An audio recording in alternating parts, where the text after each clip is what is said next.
Let us not forget everything that happens. It's by the will of Allah. Holy will. It's time to unite and stand, and we will be the best amongst men. It's not time to be extreme or duty unthinkable, but to stand together as one. Tune into Sunnah followers, streaming every day, various platforms. Trust me, you'll find a way. Sunnah followers.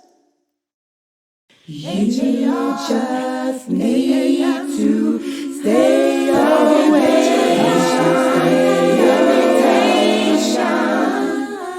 And you just need to stay away.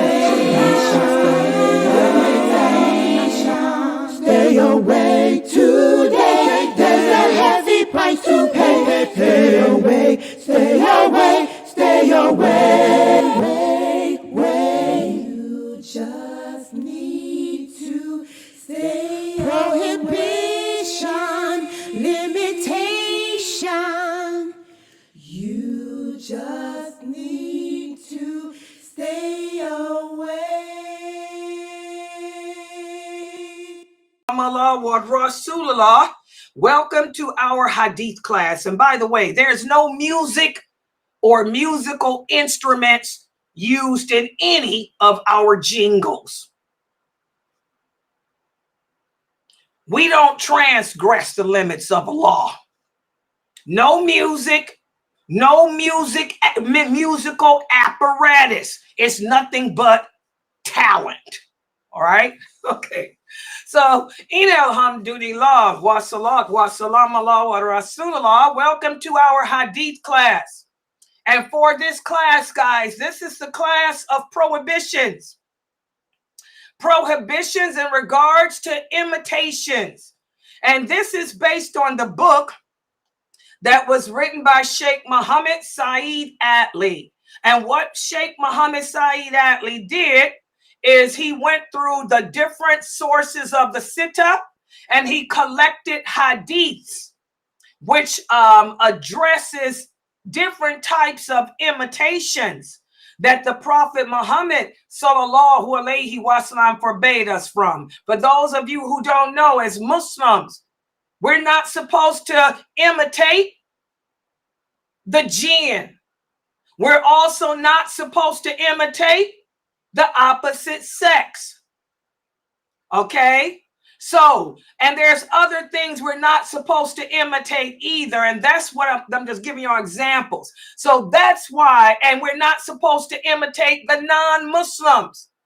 And what the problem is today is Muslims today do not understand what's meant by imitating a specific thing or specific people. And that's why we got Muslims doing a lot of sinful actions today, like wearing dreadlocks.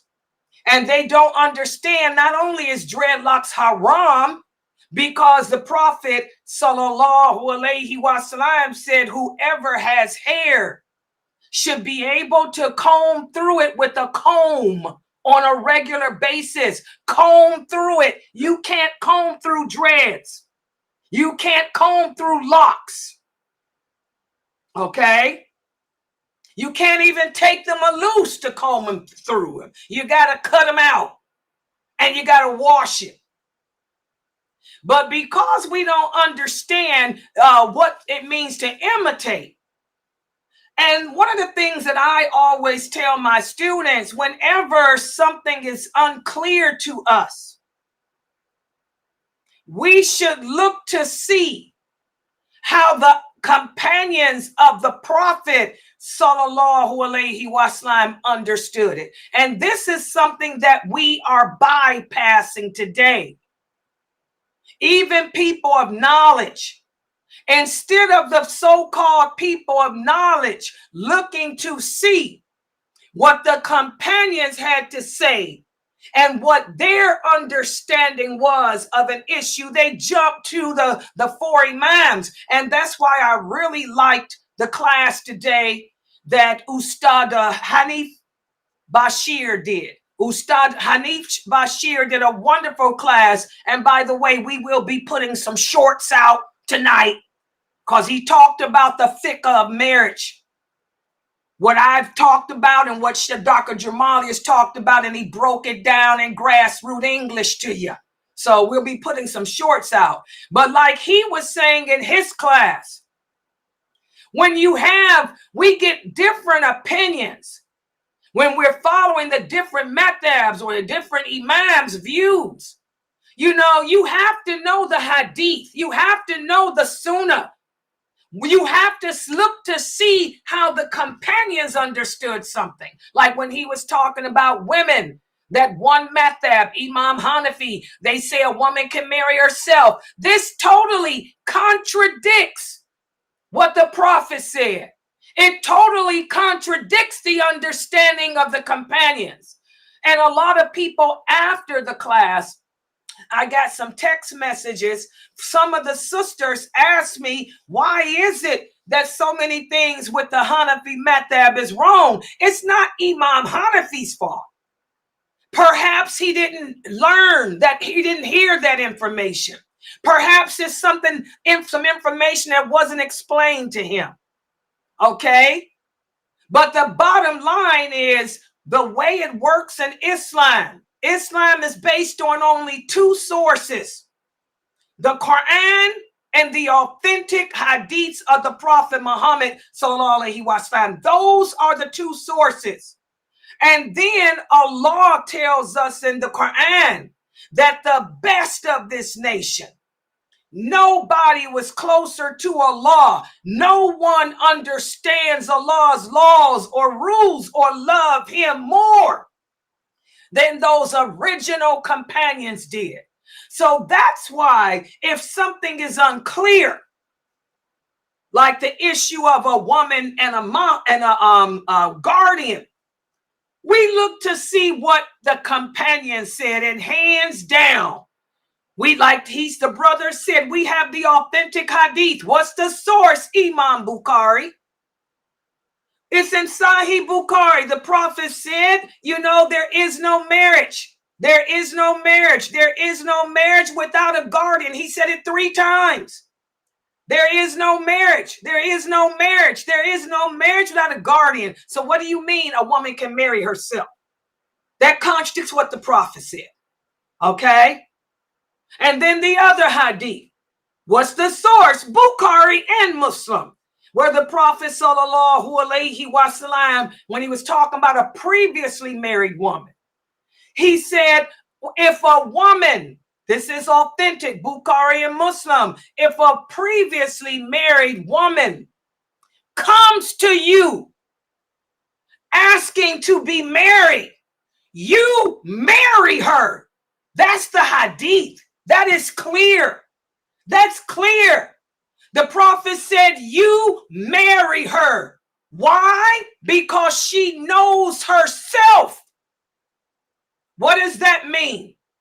Well, Ibn Abbas, may Allah be pleased with him, and Aisha, may Allah be pleased with her, and Ibn Umar, may Allah be pleased with him. Those are all the originals. They said what's meant by that is she knows her strengths. She knows her weaknesses. As Aisha goes on to say, she has tasted the sweetness of life. And what is the sweetness of life? That 3 seconds of bliss that we experience when we are in relations with our mate. She knows that. She knows what she needs. She knows what she wants. So don't you refuse her.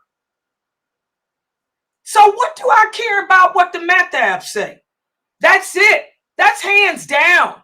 We don't have to go no further than the companions. Nobody understands this religion better than him. Not Imam Hanafi, not even Ibn Taymiyyah, none of them.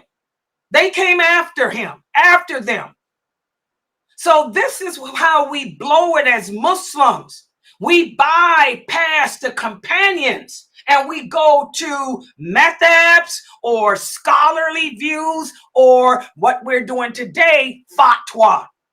And that's what the Prophet sallallahu alaihi wasallam said would happen. He said, Islam will become strange. There will appear amongst you many people who will be able to recite the Quran beautifully from their hearts, but it'll never go past their throats because they will have no understanding of my sunnah, those hadiths. They will issue Islamic verdicts that go against what I said, that go against what Allah says, that contradict the understanding of my companions. And that's one of the issues. That's why we have to be very careful, like Dr. Ali was saying today in his class, and like Dr. Aslam was saying, we have to be careful of these websites on the internet that you think you're learning from. They're basing their information on a fatwa or a mathab. Are they basing it on what Allah said, what the Prophet said, with the understanding of those companions? None of the companions, I repeat, none of the companions, I repeat, not any of them believed or said that a woman has to wear a niqab, except Ibn Masud. Out of all those 3,000 or more companions, I'm talking about the originals, Ibn Masud was the only one that believed a woman should cover her face. And nobody was surprised. He was also the one that said a woman breaks your wudu too. A woman breaks your prayer. Nobody was surprised. He doesn't out-trump Aisha. He doesn't out-trump Ibn Abbas. He doesn't out-trump Abu Hurairah or Ibn Umar or none of them. And he definitely don't out-trump Abu Bakr and Umar. So again, that's why I tell you, sisters, you have to be careful. Islam is not based on a school of thought. Islam is based on strictly the Quran and the authentic hadiths with the understanding of those companions. The Prophet Muhammad sallallahu alaihi wasallam said, my nation will divide into over 73 sets. All of them will be in the hellfire, except for those who stick to the traditional Islam. And when he said that, one of the companions said, "O Prophet of Allah, what's traditional Islam?"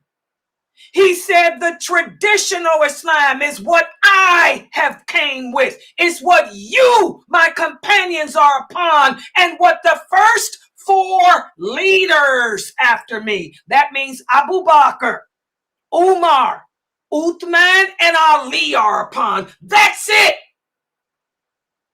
That's the traditional Islam, Muslims.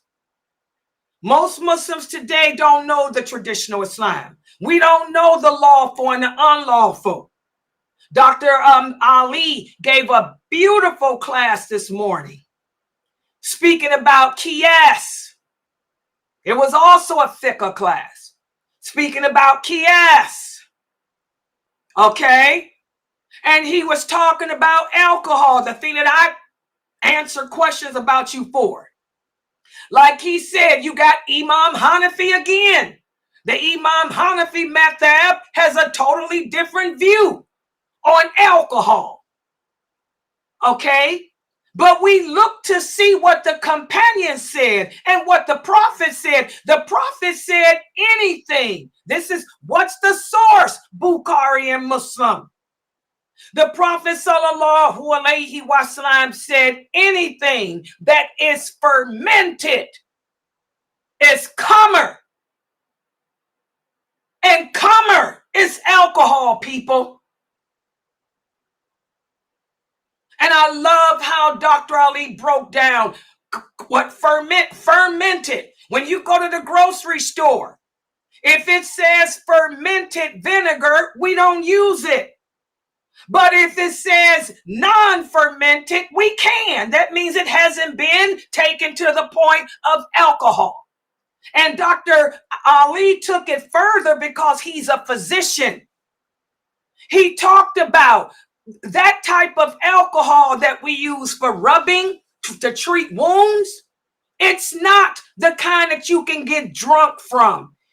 It's toxic. What does that mean? That means if you're stupid enough to drink rubbing alcohol, you ain't gonna be drunk. You're gonna die. It's toxic. It's not the same. Rubbing alcohol is not fermented. Rubbing alcohol is not distilled. That's the other American synonym. What's the synonym for fermented? Distilled. So anything that has the word fermented on it or distilled, we stay away from, because that means it's the kind of alcohol that you can get drunk from. If it says non-fermented, non-distilled, that you can't get drunk from. It's toxic. It's a medicine. It's a treatment. The kind of alcohol they put in deodorant, the kind of alcohol they put in perfume is toxic. It's not alcoholic. You drink that perfume, you eat that deodorant, you're going to be in the hospital. You think I'm playing? How many children end up in emergency for eating deodorant and drinking perfume, dying of toxic poisoning? We have to take the time to learn the religion from the proper people, guys. And that's the understanding that the companions had.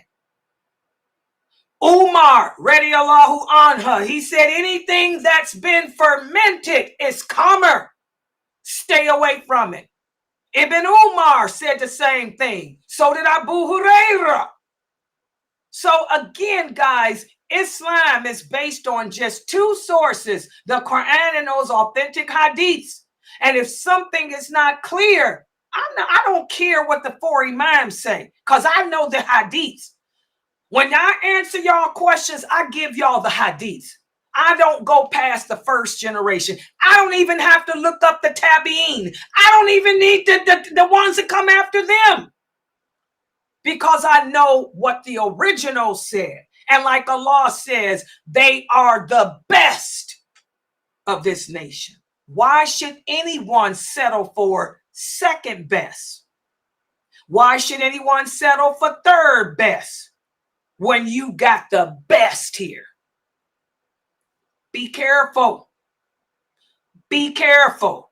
So now, getting to the topic, what does it mean to imitate a person or imitate a thing? I don't care what the madhab say. Ibn Abbas, may Allah be pleased with him, was asked this question. What's the source? Sahih Muslim, Muwatta, there's a couple of hadiths in Tirmidhi, and there's a couple in Bukhari too.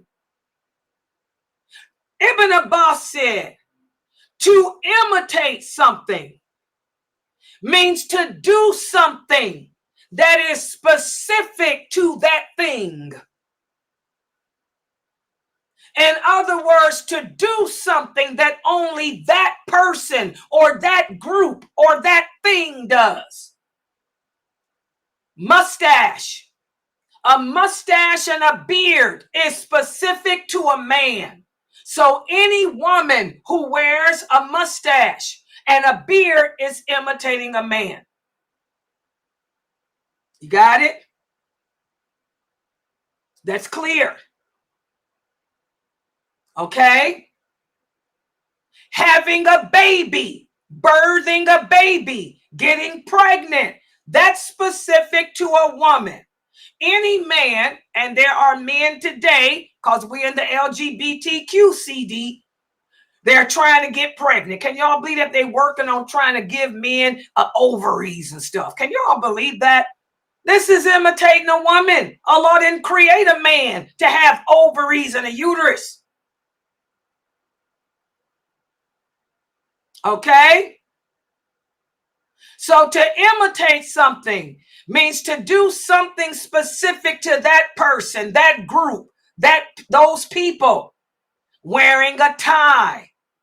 Wearing a tie. This would be imitating a man because ties are for men. They're not for women. Okay? Y'all get it? Wearing a turban. If a woman wears a turban, this is imitating a man because, as the prophet said, a turban is the dress of a man, not a woman. The female companions did not cover their faces, and they didn't wear turbans either. But we see a lot of Muslim women today walking around with turbans on. You got the curse of Allah on you for wearing that turban. Okay? So, that's what it means to imitate. It means to do something that is specific to a certain group of people or a certain thing. And that's what this book of Sheikh Muhammad Saeed Atlee's is all about. He gathered together hadiths which address certain things that we should stay away from because doing them would be imitation of something. And we're studying today the chapter on imitation of Shaytan. As Muslims, we're not supposed to imitate Shaytan. So a lot of people may ask, what does it mean to imitate Shaytan? How do we imitate him? That's what today's class is all about. So let me put the PowerPoint up on the screen. Hold on. All right, let me take this down for you guys too. Hold on. I hope I made that clear. Did I make it clear what imitation was? Can somebody tell me? Because my new shahadas asked yes, that. ma'am, you did. Okay, good. I think you did. So the new shahadas understand that, right? Is that good for y'all? The new shahadas, y'all got it? To do something that is specific for a certain people or a certain group or a certain thing. Okay? All right. So let me put you. She said she got it. Okay, good. Mashallah. Yeah, I try to make it simple for you guys. You know I'm a producer. Y'all know that, right? Okay. Oh, yeah. I'm so proud of what I did to that jingle. Got to do some more jingling. All right. Yeah. Oh, yeah, I can sing too. Yeah. All right. Sister Webfast say, Layla, you are crazy. Girl, you just don't know. Life. You got to have a little laughter. What did Ali? Let's see. Let me test your knowledge. Who can remember the hadith? What did Ali, radiallahu anha, say about laughter? Can anybody remember what Ali said about laughter? Ezra, you in here? Faiza? Nora? Go ahead. If you knew what I knew, you would laugh less and weep more? No. Or something? No. What did, listen to the question. What did Ali, radiallahu anha, say about laughter?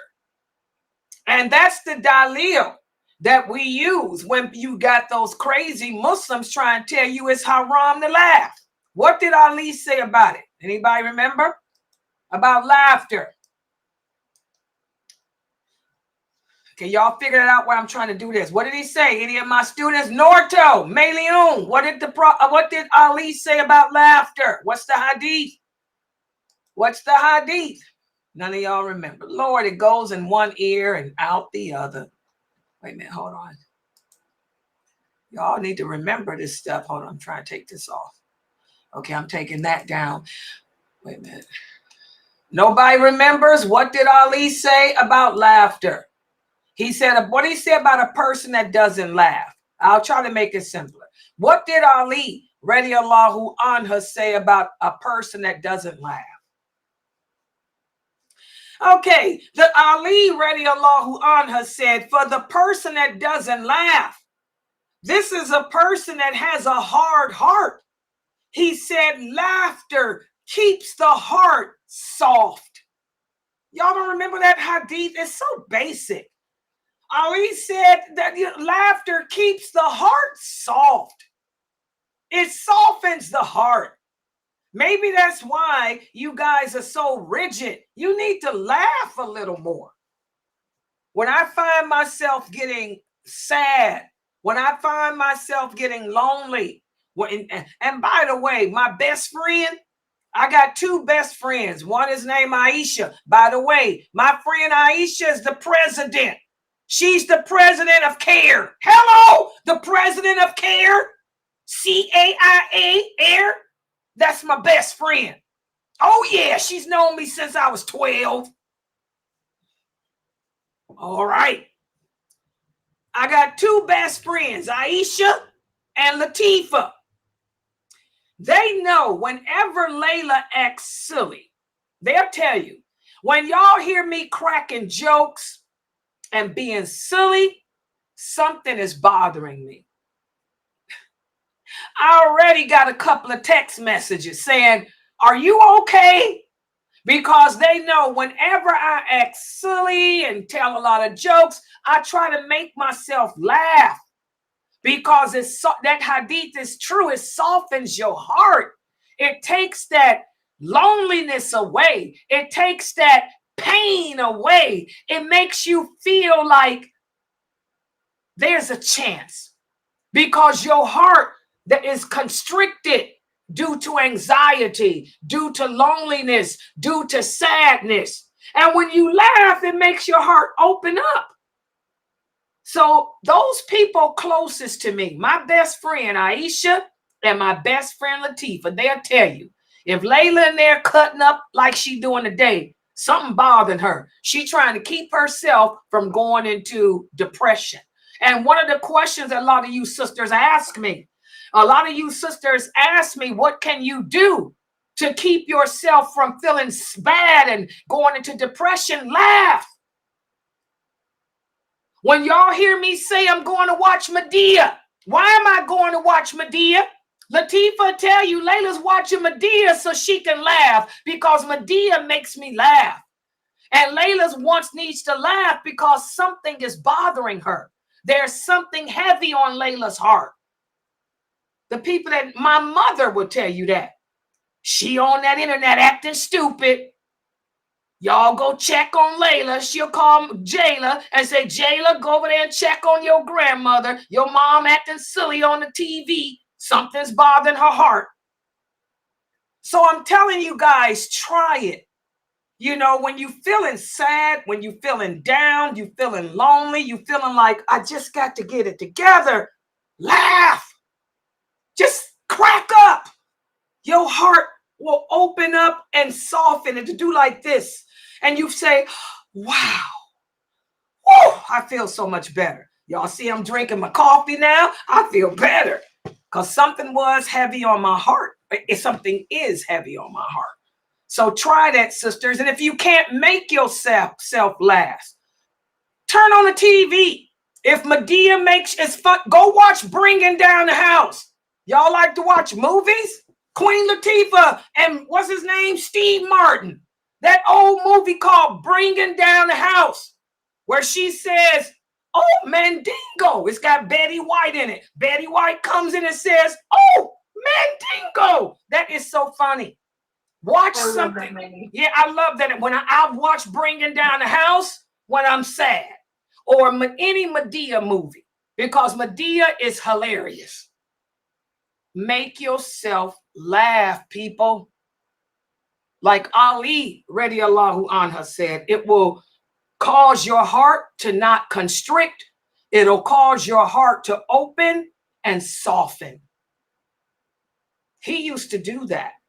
Ali radiallahu anha used to make himself laugh. How many of you knew that? Because he went through some bad times. After the murder of Uthman radiallahu anha, that was a terrible time in the history of the companions. In fact, after he and Aisha fought, he took Aisha back to Medina, and Aisha was so messed up mentally from what she'd done. Ali told her, he said, "Oh, mother of the believers, laugh." He told Aisha, "Let it out, laugh." Because Aisha was like, "How can I live with myself? How can I live with myself?" He said, "Laugh, Aisha, laugh." And so she made herself laugh to get that out of her heart. So it works, guys. It works. Try to laugh. All right, let's put the PowerPoint up on the screen. All right. All right. Okay, hold on. Okay, let me go to the Zoom room first. Okay, here we go. Oh, did I turn that on? See, I didn't even turn on the go live for the people on Instagram. I'm sorry. I told y'all I got to do some laughing in here. Didn't even turn these people on. I'm sorry, Instagram people. I apologize. Me sorry. Is that what they say? Me sorry. That's what my clients sorry. All right, here, let me share y'all to the PowerPoint. Okay, people on Zoom, here I come for you guys. Which one of these buttons? This one? They done changed this. Shaytan, page 40. Okay, yes, here it is. Inshallah, you guys can see. And I didn't have a chance to put the pages up there because I was busy streaming the other stuff. Okay, here we go. Hold on. Today is the day of streaming. Tomorrow I'll be streaming too. Okay, so today, this is the book, by the way. For those of you who have not yet purchased the book, please go to atleeonline.com. And this is how the book looks. It's only $7. It's entitled The Prohibited Imitations. And y'all see, I finally changed it. The class is on Saturdays and Sundays at 9 p.m. Eastern. And there's a picture of Sheikh Muhammad Saeed Atlee. You have a right to know who you're taking your knowledge from. That's the old man. That's old man. Give him his respect. That's Sheikh Muhammad Saeed Atlee. And there's your girl, yours truly. Y'all see I wasn't laughing there, was I? I needed some laughter, but I didn't have none that day. Okay, so let's take a look at it. Today we're going to be speaking about actions of imitation of Shaytan. And it's forbidden for us as Muslims to imitate Shaytan. One of the things that I want you parents to share with your children, I don't think Sheikh Atlee put this in the book. There's a lot of the kids that like to walk around with one shoe on and one shoe off. We can't walk around, guys, with one shoe on or one shoe off. What's the source? What's the source? Dawood. And it's authentic.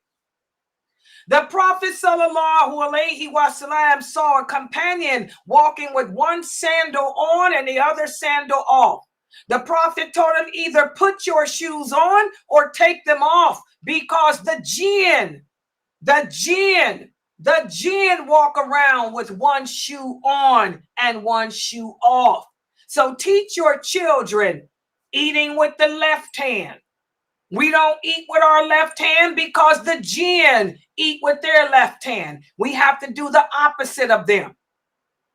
And we also do not walk around with one shoe on and one shoe off. Nor do we sit outside in half of our body in the shade and the other half not, because that's how the jinn sit too. So I want y'all to teach those three things to your children, because I don't know if the Sheikh put that in this book or not. I don't think he did. Because what he's talking about is even more severe actions of imitation. such as pride and arrogance. Arrogance is a characteristic of Shaytan, and so is pride. Listen to what Allah says in the interpretation, the meaning. Remember when we told the angels to prostrate before Adam? They all did, but not Iblis. Iblis was not an angel anyway. He was a jinn, and he refused and became arrogant and unfaithful to Allah. So anytime we become prideful and arrogant, we're imitating Shaytan. You should take pride in being a Muslim, but taking pride in your country? Oh no, this is why we don't pledge allegiance. This is for the new shahadas. One of my new shahadas, Brother Edward. By the way, where's Jacob? Brother Edward is a teacher, and he teaches elementary school. And he said that he has the kids stand up and pledge allegiance to the flag of America. We don't do that. And he said, is there something wrong with showing or exhibiting pride in our country? Oh, yes. Pride belongs to Allah. In fact, the Prophet ﷺ said pride is Allah's cloak and arrogance is his garment. Those two things belong to him alone. He's the only one worthy of that. What is there to be proud about living in America? You should be proud to be a Muslim. Why are you proud to live in America, the land of the free, the land of homosexuality, the land of sex, drugs, and rock and roll? Just ask Clinton. By the way, I like Clinton. I met him. I used to work for him. You know, ex-government employee, you know. But like Clinton say, this is a land of sex, drugs, and rock and roll. What pride do you have in that? Okay? So no, we don't stand up and pledge allegiance to the flag of America, and you don't make your children do it either. So if you are a teacher, like I told Brother Edward, just let them know one thing about America: they do respect your religion. That's in the Constitution. Because remember, the American Constitution was written by Zionists. George Washington and them were Masons, and Masons are Zionists. So they believe in a separation between state and religion. So you have a right to not do that as a teacher. Just tell them that you don't do that, and they will respect you for that. Because there's been a lot of civil rights and EEO cases filed in America that were won already. And I know because I am a licensed, certified paralegal legal investigator. And I've won a few of those cases. Check the dockets. Okay? So, anyone who takes pride in something other than Islam, anyone who becomes so arrogant that you think you're better than other people. Let me explain arrogance. The Prophet Muhammad ﷺ said arrogance is to look down on other people. He said arrogance is not to take pride in having a nice pair of shoes. You're supposed to, feel, have self-esteem. You should take pride in your appearance.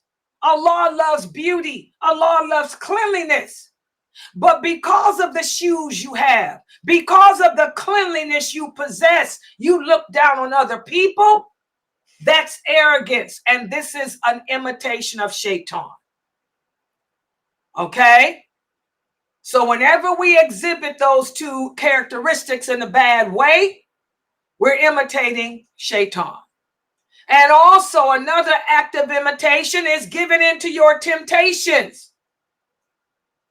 Remember, this is something that Iblis, who's the father of the jinn, this is what he said. He said, "Oh Allah, by your majesty, I will surely mislead them all. Each and every one of us has a jinn assigned to us. And that jinn's job is to seduce us to disobey Allah. And your jinn will whisper to you. That's what Dr. Asim's class is going to be about next week. What type of self-control do you exhibit against your personal jinn? Your personal jinn will tempt you to have a boyfriend, to have sex out of marriage. Your personal jinn will tempt you to drink alcohol, smoke marijuana, smoke cigarettes. Your personal jinn will tempt you to lie, steal. Do you resist him? If you give in to the temptations, guess what, guys? You are imitating Shaytan. Y'all see how Sheikh Atlee did this? He took these actions of imitation into a different arena. The arena of righteousness, to try to get you guys to do a lot of self-evaluation. Ramadan's over, but the self-evaluation continues. We have to evaluate ourselves. Ask ourselves, are we getting closer to Allah or closer to Shaitan? Am I an ally of Allah or am I an ally of Shaitan? If you give in to your temptations, if you're arrogant, then you are not an ally of Allah. You are an ally of Iblis. Okay? Also, how many of you imitate Shaitan by attracting rebellious people? Listen to what Abu Musa al-Ash'ari said, that the Prophet sallallahu alaihi wasallam said. The Prophet sallallahu alaihi wasallam said, when it's morning time, every morning, Iblis will send out his soldiers. He says to them, whoever is able to mislead a Muslim today, I will give you a crown. And one of the devils will come to him and say, I will not leave. I will go and attack such and such person, and I will not leave him until he ends up divorcing his wife. And Iblis will say, good, he will soon get remarried.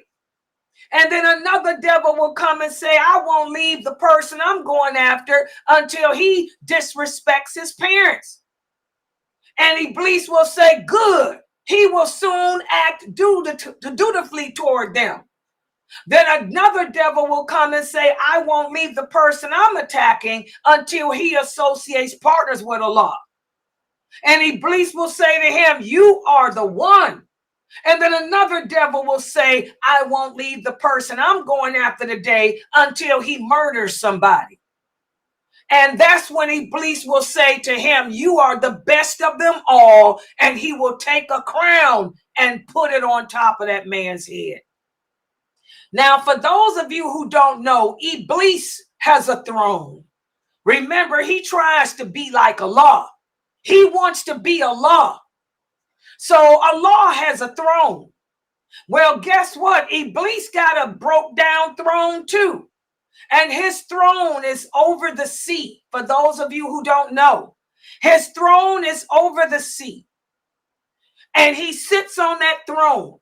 And every morning he tells his biggest ifrits to come to him and tell them what they're going to do today, who they going after.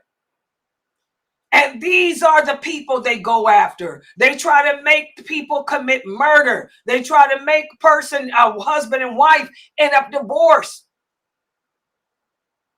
They try to make people commit all kind of sins that violate the 10 commandments of Allah and more. So if you are a person that behaves that way, you're imitating Shaitan. And how can you behave that way? Well, easily. Excuse me, how many of you sisters go around making hasad on women who got happy marriages? You jealous of that sister over there. So you always looking for a way to start some fitna between her and her husband. You like to slander her. You like to talk about her husband, talk about her children. You like to start rumors. Well, guess what? You're a rebellious person. You're one of the denizens, one of the soldiers of Shaytan. You women that plot and plan to destroy other sisters, their marriages, their children. Or you go to the mosque and create fitna within the Islamic community, slandering people, gossiping about people, starting crap.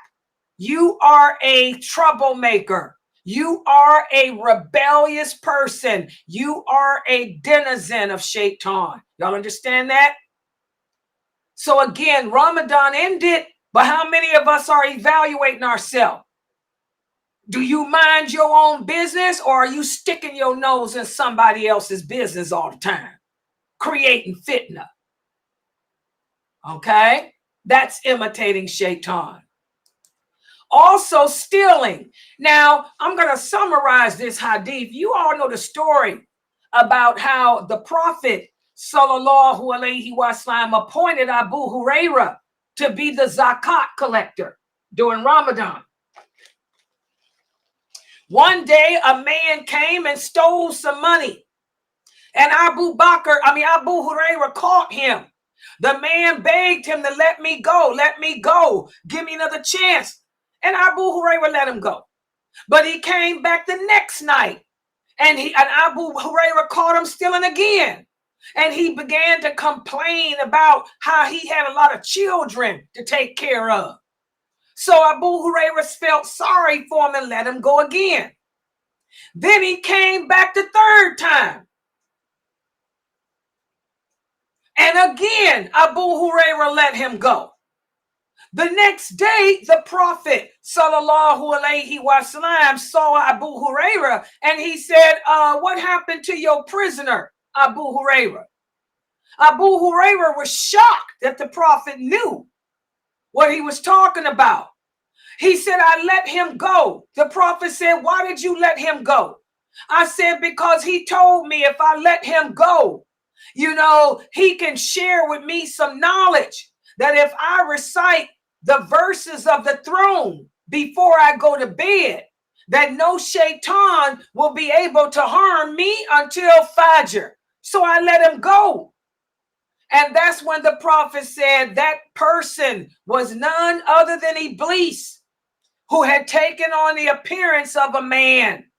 And what he told you was true, even though he himself is a liar. So that hadith shows us that a lot of us have this type of characteristic. We'll steal and lie and then do good too. How many of us are like that? This is imitating Shaytan. You're stealing, you're lying, but you will share part of the truth with a person. I know a lot of people like that. I can count on them to do good things, but I can't trust them to come around me because they'll steal from you or they'll slander your character. Oh yeah, that brother help. He'll come to the mosque and give $200 to help pay the rent of the mosque. But when he leaves the mosque, he's going to talk about you like a dog. Okay? This is imitating Shaytan, doing good on one hand, but harming somebody on the other. So next time you a person like that, or you're behaving this way, think about how you're imitating Shaytan. Okay? Also, another action of imitating Shaytan is going around making things lawful haram. This is what I hate. I can't stand this. And unfortunately, Shaytan has a lot of allies that sit on the internet doing this all the time. Listen to what the Prophet sallallahu alaihi wasallam said. He said, behold, Allah commanded me that I should teach you that which you do not know, and which he has taught me today. And that is the property which I have conferred upon them is lawful for them. I have created my servants as one having a natural inclination to worship Allah, but it is Shaytan who turns them away from the right religion. And he makes unlawful things that Allah has declared lawful for them. And he commands them to associate partners with Allah, even though that he has no authority. This is the verse of the Quran that Dr. Ali talked about today in his class. How many of these brothers sit on the internet telling you everything is haram? By the way, sisters, those brothers who tell you it's haram to be beautiful, they fall in this category. Because where does Allah say it's haram for a woman to be attractive out the house? All the prophets' wives were attractive out the house. We got numerous hadiths of the people describing their attractiveness. How many of these men are telling you that you can't wear makeup?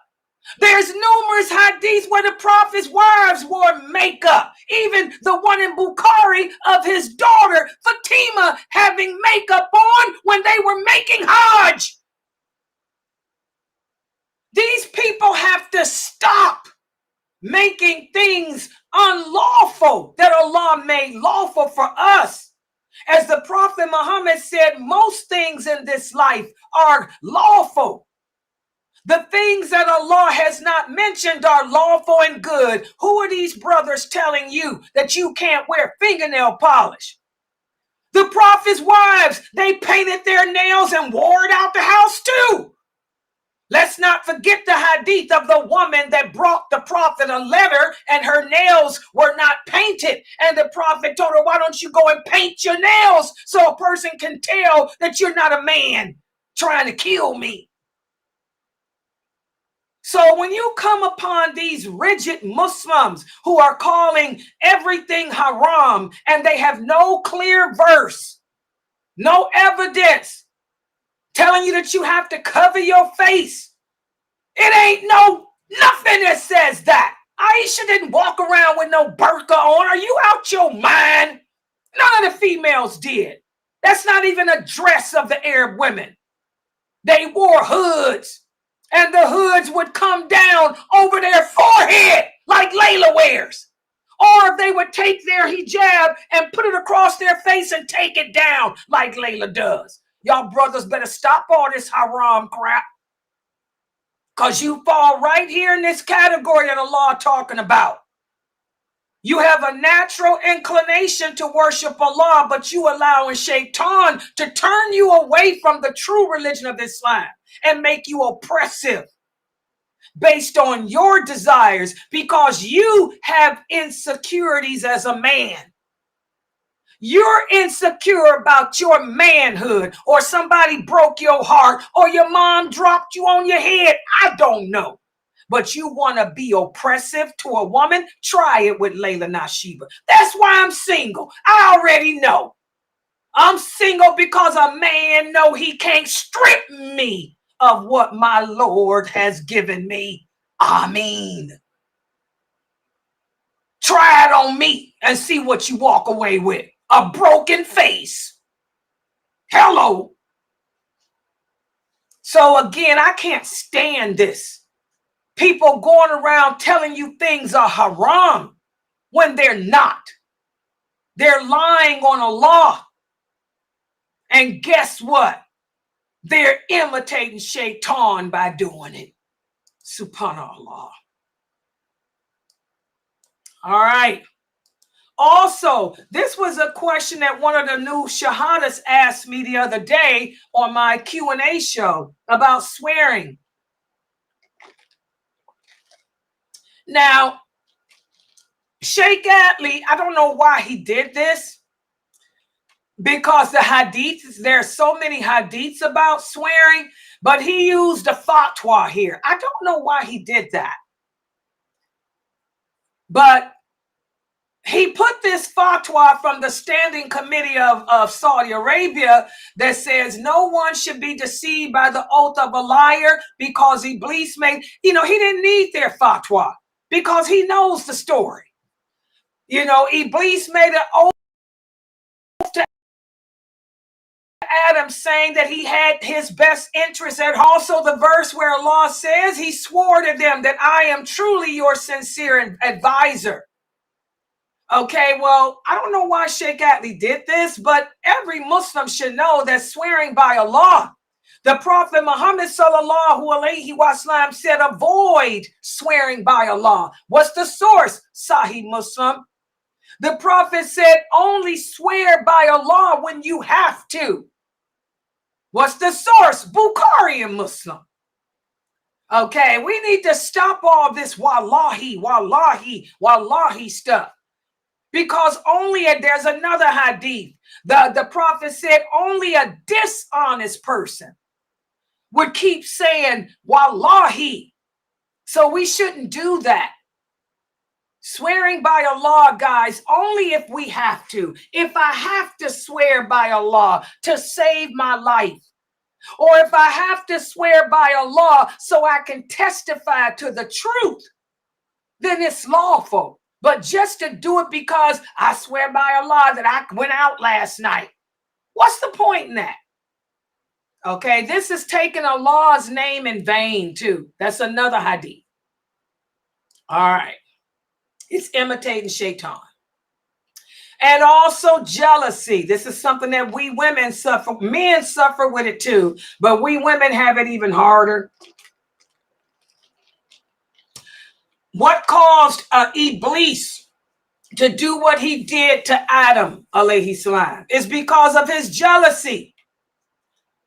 Listen to what Allah says in the interpretation of the meaning. Allah asked Iblis, what prevented you from prostrating when I commanded you to? He said, because I am better than he is. You made me from fire. You made him from clay. So the jealousy that Iblis had because he was no longer Allah's number one, that's what caused him, to attack Adam, alayhi salam. Envy is an evil emotion. It leads to jealousy. It leads to hatred. It leads to murder. That's what caused the two sons of Adam. That's what caused one of Adam's sons to kill the other, his jealousy. So anyone who suffers with jealousy, you should try to purify your heart from it. Otherwise, it's going to cause you to imitate Shaytan and transgress the limits of Allah. And the same with lying. The Prophet sallallahu alaihi wasallam, when he approached Abu Hurairah that day, he told him, your prisoner told you the truth, even though he's the best of liars. Do you know who you was talking to? He said that was a devil. That was one of the Shaytan, the devils. And that's what they do. They'll give you some truth and mix falsehood with it. Lying is bad, guys. Anytime you tell a lie, you're imitating Shaytan. And let me share this other hadith. What's the source? What's the source? Sahih Muslim. The Prophet sallallahu alaihi wasallam said the believer is capable of committing any sin except for one. The believer can never lie. SubhanAllah. The believer is never dishonest. The believer can never lie. The believer keeps his promises. So if you're a person that can't keep your promises, you're dishonest, you can't be trusted, you don't have true belief in your heart yet. This is something that we have to work on. Okay? And finally, for tonight, adding truth to lies, mixing it up. Ibn Abbas, may Allah be pleased with him, said the jinn used to go up to the heavens and listen in to the revelation of Allah. They would hear a word and they would add 9 words to it, making what they heard to be true and what they added to be false. So they would take the truth, like I said, and mix it up with lies, just like that Shaytan did, you know, when Abu Hurairah caught him. Okay, how many of us do that? There's a lot of Muslims out there who talk and mix truth with lies.